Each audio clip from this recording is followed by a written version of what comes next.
Una salutació a tots els que esteu veient aquest vídeo. I mireu, aquest vídeo avui una mica m'agradaria ajudar-vos a com avançar amb el tema de la pregària. Moltes vegades la nostra pregària doncs, és més aviat un monòleg. Deixeu-me que us ensenyi aquest PowerPoint que hem preparat, perquè bueno, és una pregària, podríem dir, més del club de la comèdia. Per dir que nosaltres doncs, li diem coses a Déu, li parlem, no? Li demanem, sobretot demanar-li. No? El Senyor això ja ho vol, perquè ja ens diu: demaneu i Déu us donarà, cerqueu i trobareu, truqueu i Déu us obrirà. Val? Per tant, o sigui, Déu ens incita a que li demanem coses, bueno, moltes vegades li recordem: Senyor, no t'oblidis d'això que necessito, o d'altres coses. Però a vegades també podem fer una acció de gràcies quan ens ha anat alguna cosa bé, no? Doncs, Senyor, gràcies per això que m'has donat. I tot això són coses que són positives. Però clar, fixeu-vos que el tipus de pregària que Jesús vol que tinguem amb ell doncs és més aviat no només un monòleg, que jo li dic coses a Déu, sinó un diàleg en el qual doncs, jo li parlo, però ell també em parla. A vegades, una idea que pot ajudar a entendre aquesta manera de fer la pregària seria com prendre un cafè, fer un cafè amb Jesús. No? Quan tu quedes amb un amic per fer un cafè, doncs és una estona, no? Tranquil·la, en el qual doncs, tu li expliques com et va la vida, ell t'ho explica a tu, no? I de fet les amistats demanen que tinguin molts cafès, perquè és una manera doncs, d'entrar en una relació profunda amb una persona. De fet, a Jesús aquest tipus de relació li agradava molt. A l'Evangeli tenim molts testimonis de que això passava. Per exemple, doncs, Jesucrist amb la samaritana. Doncs s'asseu al pou i la samaritana li fa preguntes, però Jesús també li fa preguntes a la samaritana. Ell s'estableix un diàleg que al principi no comprèn molt bé, però es va esclarint. Tenim també, per exemple, Jesús quan va amb Nicodem, o podem pensar també Jesús quan va caminant amb els apòstols, quan va d'un lloc a un altre, no? I les converses espontànies que allà sorgirien, i que això és el que va fer realment aquest engagement, no? Aquesta relació profunda entre els apòstols i Jesucrist. Llavors, i Jesucrist també té un gran desig de que el coneguem. L'Evangeli de Sant Joan doncs, ens diu: a vosaltres us he dit amics perquè us he fet conèixer tot allò que he sentit del meu Pare. Per tant, he obert el cor. O també el Senyor: estigueu en mi i jo en vosaltres. I per tant, aquest tipus, o sigui, hem de passar de la pregària monòleg a la pregària diàleg, a la pregària fer un cafè amb Jesús. I això com es fa? Doncs és el que explicaré aquí. I ho farem doncs, amb 10 punts per passar del monòleg al diàleg. Comencem. Bueno, aquí també és per dir que Jesús té aquestes ganes de parlar. Aquí està doncs, amb Maria Magdalena, doncs aquest desig de relacionar-se. Però comencem ara amb aquests 10 punts. Primer punt, doncs veieu que aquí hi ha com un comptaquilòmetres, que en vermell, groc i verd. Val? Mireu, el dia té 24 hores, això té cada dia, però d'aquestes 24 hores tu i jo no estem sempre a la mateixa energia, a la mateixa disposició, sinó que podríem separar-ho per franges horàries de colors.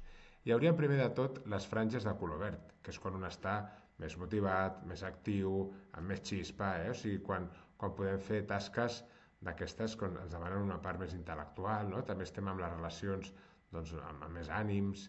D'aquestes tampoc en tenim tantes. S'ha fet un estudi, més o menys podem tenir 3 i mitja, 4 com a molt. Hores verdes, Hores vermelles a l'altra banda, que aquestes poden haver-hi moltes més. És quan estem cansats, quan doncs és normal, no? Passa tot el dia, no? I són moments que no estem tan actius i ens costa més les coses. Clar, ara imagina't que una persona doncs, pregués amb les hores vermelles, que és quan estàs cansat. Doncs un pot dir: és que, mossèn, a mi em costa molt pregar. Bueno, et costa molt pregar i amb una hora vermella et costen moltes altres coses.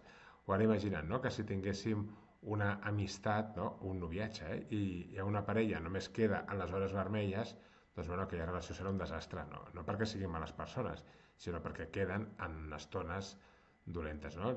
És donar-li com les molles que cauen de la taula. Pel mig tenim grogues, i grogues tenim grogues tirant cap a vermell o grogues tirant cap a verd, que són quan estem més o menys bé, però bueno, depenent de com més cap al verd, millor, com més cap al vermell, pitjor. Per tant, jo diria, a l'hora de pregar hem de mirar una mica el nostre calendari d'energia del dia i, home, a Déu li hem de donar una hora verda o li hem de donar una hora groga tirant cap a verda, perquè d'aquesta manera la nostra pregària doncs, podrà créixer i podrà doncs, desenvolupar-se.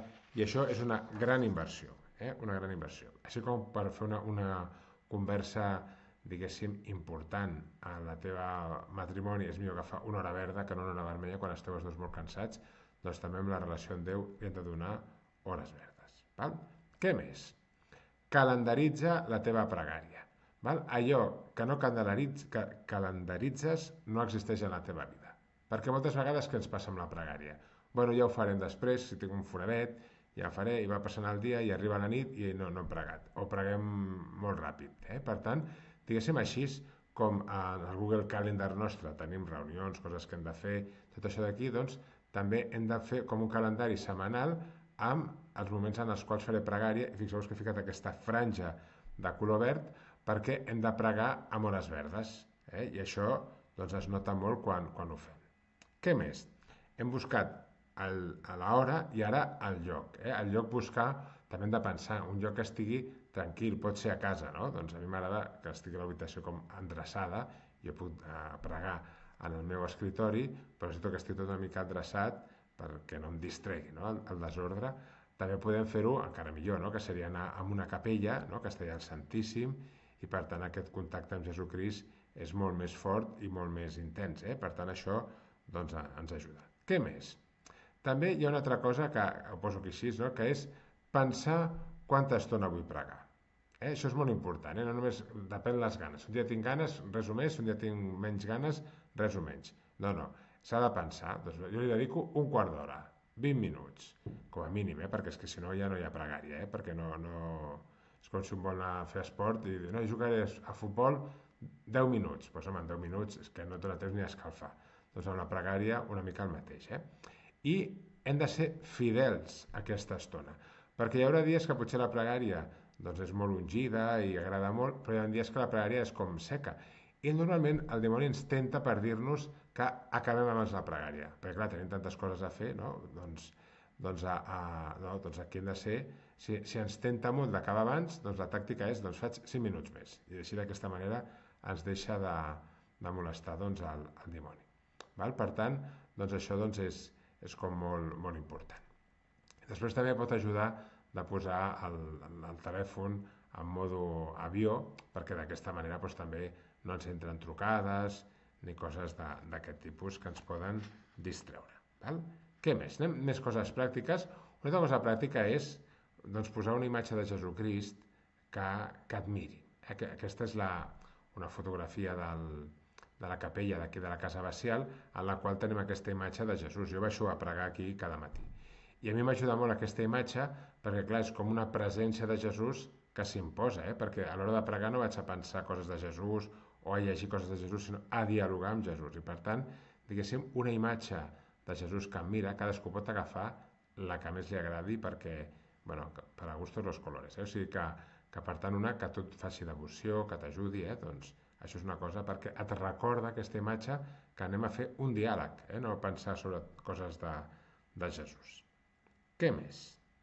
Doncs vinga, una cosa que és molt important és que quan anem a pregar, clar, on està Déu?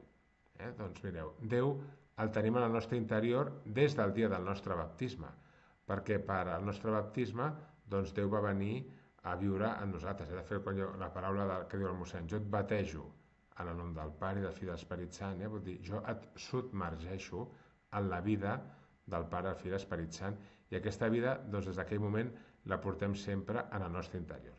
Jo poso un exemple aquí del cor, no? O sigui, doncs el cor m'està bategant tot el dia, sigui conscient o no sigui conscient, està bategant. Però si poso la mà aquí, a l'esquerra, doncs prenc consciència d'una realitat que ja estava, que és la presència del meu cor en el meu interior. Doncs també quan nosaltres comencem a pregar, jo sempre començo doncs, en nom del Pare, del Fill i de l'Esperit Sant, i el primer que faig és com prendre consciència, o sigui, recordar-me doncs, de que Déu està en mi.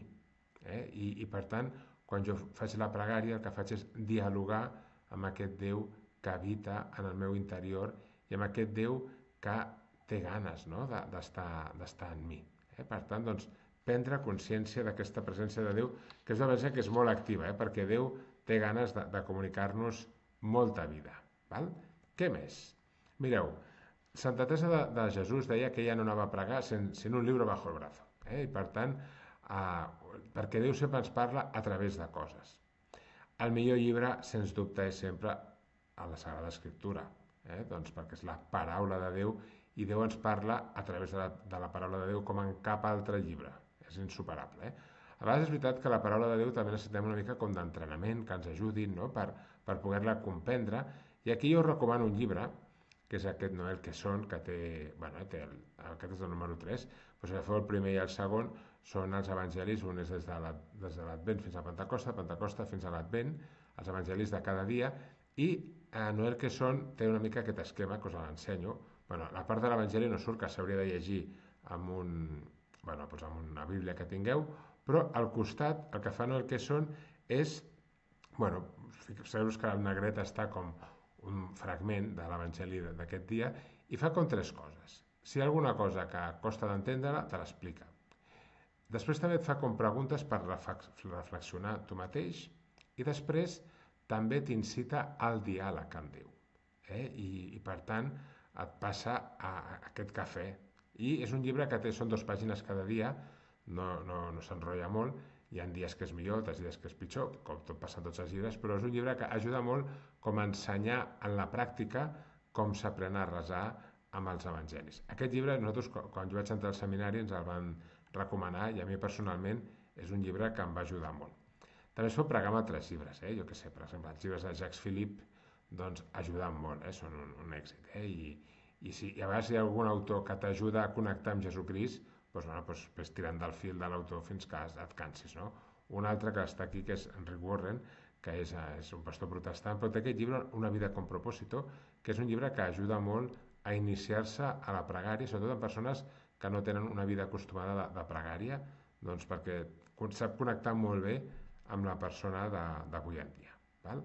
A vegades hi ha persones que em diuen és que a mi això de llegir em costa molt i tal, sempre és millor llegir, però si no, una alternativa seria algunes aplicacions com Rezando Voy, 10 minutos con Jesús, que també ens poden ajudar a pregar. Però ara explicaré una mica com s'ha de fer això, perquè no és només escolto un àudio i ja està, sinó també haurem de parar l'àudio, perquè l'important no és escoltar un àudio, sinó és connectar amb Jesucrist. Recordeu, aquest és el nostre objectiu, perquè si no hi ha connexió amb Jesucrist, doncs no acabem de fer pregària. Què més? Aquesta és una part molt important, que és saber, clar, quan diem que Déu ens parla, què vol dir? Quan diem que Déu ens parla, a mi mai he sentit veus així que escolto extratumba o veus en el meu interior, sinó que Déu fa normalment amb un llenguatge més senzill, però un llenguatge real. Per exemple, si Déu subratlla, llavors, com subratlla Déu? Jo dic que les persones que quan preguem hem d'estar atents al que anem llegint, però també hem d'estar atents al que Déu està subratllant en el nostre cor. Com subratlla Déu? Doncs ara imagina que tu estàs llegint un tros, un fragment de l'Evangeli i de sobte hi ha una frase que Déu te la subratlla amb un oreig de pau, una brisa de pau, una suau així. O sigui, la pau, quan hi ha pau, ve de Déu, perquè la pau nosaltres no la podem inventar. Si us fixeu, no existeix la pastilla de la pau, sinó sempre que hi ha pau és un regal de Déu. És quan Déu passa pel cor d'una persona, el rastre que deixa és el rastre de la seva pau. Per tant, allà on trobem pau, aturem-nos perquè és com si Déu ens subratlla. I clar, si Déu em subratlla una idea, doncs no cal que avanci.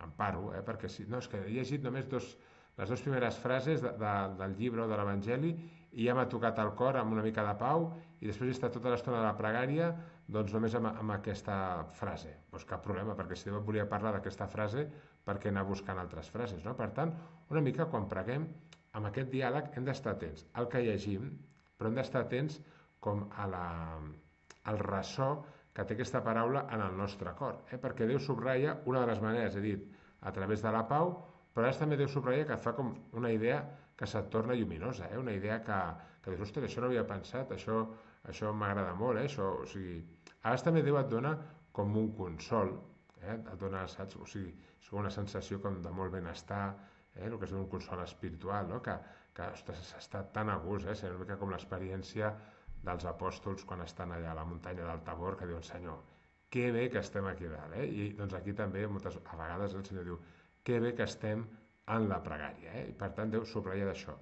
A vegades també Déu subratlla perquè ens toca una mica la cresta, no? De dir, escolta, o ens diu a la consciència, això s'ha de canviar, això és una cosa que has de transformar, no? I per tant, o sigui, fixeu-vos, tant si llegeixo un llibre, tant si estic escoltant un àudio, quan estic atent, he d'estar atent, perquè si hi ha una cosa d'aquestes, para, atura't, posa-li stop en l'àudio i inicia aquest diàleg amb Jesús. Parla-li, O sigui, seria com una mica una vi, no? Tu agafes un vi que és molt bo, no? I el vas, doncs, paladejant, te'l vas passant. A vegades també, doncs, la pau, no? Si tens pau, doncs pots estar, el Senyor ens porta una mica com un estadi com de silenci, doncs atura't amb el silenci, no? I disfruta d'aquest silenci i d'aquesta pau que Déu ens dona, més que silenci pau, volia dir. O sigui, si Déu et dona una pau, doncs tu frueix d'aquella pau, o un consol, Sant Ignasi deia que és mucho mejor, no? El gustar que el saber, O sigui, per tant, fruir d'aquesta presència de Déu, I així. Quan una mica s'apaga aquesta unció, aquest subratllar, doncs llavors continua llegint fins que trobis un altre fragment que Déu torni a parlar-te a través d'aquesta manera de subratllar. Després també hi ha persones que em diuen, i és veritat, de dir, bueno, clar, però és que jo a vegades estic pregant, però dic, tot això d'aquí m'ho estic inventant jo, o sigui, són els meus pensaments, que les meves boles, no?, que vaig fent, i jo contesto dient, home, és veritat que Déu també aprofita el nostre pensament, però també Déu subratlla el nostre pensament. Veieu? O sigui, un va llegint, va pensant, però a vegades tu vas pensant i de sobte hi ha un pensament que et dona pau, una brisa. La pau pot ser, tot això té intensitats, pot ser molt intens o pot ser suau, però sigui intens o sigui suau, sempre vindrà del Senyor. Val? Per tant, doncs, si en algun pensament que tu tens Déu et dona una brisa de pau, atura't i continua pensant en allò, perquè Déu t'ho està subratllant. Si Déu et dona, doncs això, com un consol, el mateix. Si Déu et dona una idea brillant, el mateix. Si Déu et toca una mica la cresta, el mateix. És la manera que té Déu habitual de pregar. Jo quan prego, doncs em passen aquestes coses. Sobretot la pau, o sigui, la pau és el que va més. I després un se n'adona que aquesta manera que té subratllat Déu a la pregària, no només ho fa a la pregària, sinó que ho fa també doncs, amb la vida ordinària, que tenim aquest grup de joves, doncs aquí hi ha una que té la mà al pit, doncs ara imagineu-vos que està dient una cosa i aquesta noia que prega, doncs es dona que ha dit una frase i aquesta frase li dona pau. Per tant, doncs aquí pot descobrir com Déu també es val d'aquest noi amb ulleres, no?, per parlar a aquesta noia i subratllar-li.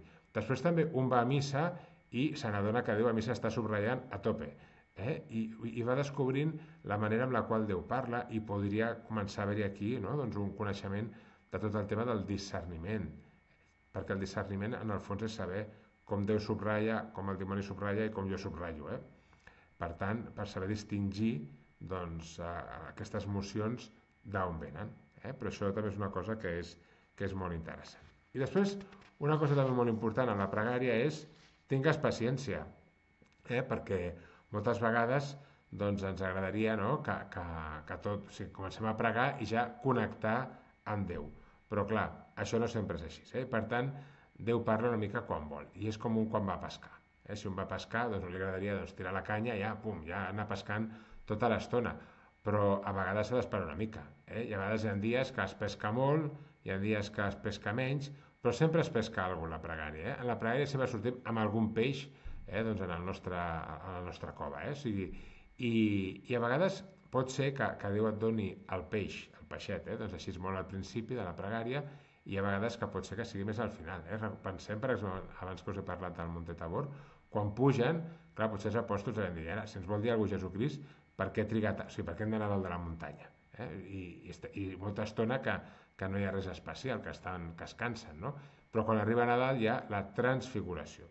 A vegades en la pregària Déu t'ho pot donar al principi, però a vegades també és model transfiguració que t'ho dona al final. A vegades també Déu pot ser que ens doni pregària seca, que això també passa, perquè fixeu-vos que Déu al principi, quan una persona comença a pregar i una mica arrenca, doncs Déu acostuma a donar com consolació. Però a vegades podem anar a la pregària, a més a buscar el consol de Déu que a trobar-nos amb ell. I Déu ens va educant d'aquesta manera, no? Ens va traient com aquestes parts dolces i catxutxes, no? de la pregària, perquè no busquem els seus xutxes, sinó que el busquem amb ell. Val?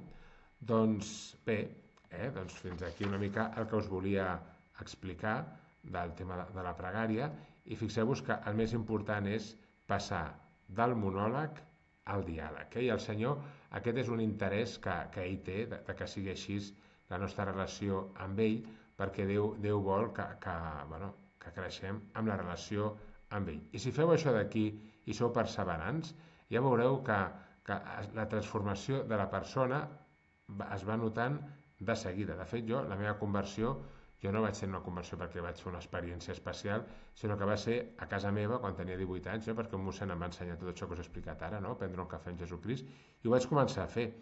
I va ser el gran canvi de la meva vida. I vaig començar a notar Déu com molt present, i crec que, mireu, avui en dia a l'Església tenim experiències de recessos d'impacte, Emaús, o fem sortides dels joves, i tot això d'aquí es fa una experiència forta de Jesucrist.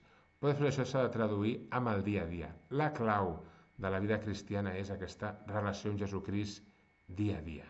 És veritat que els grups ens ajuden i hem de fer-los, i tot això és important, però si no hi ha aquesta pregària personal, doncs difícilment es creix a la vida cristiana.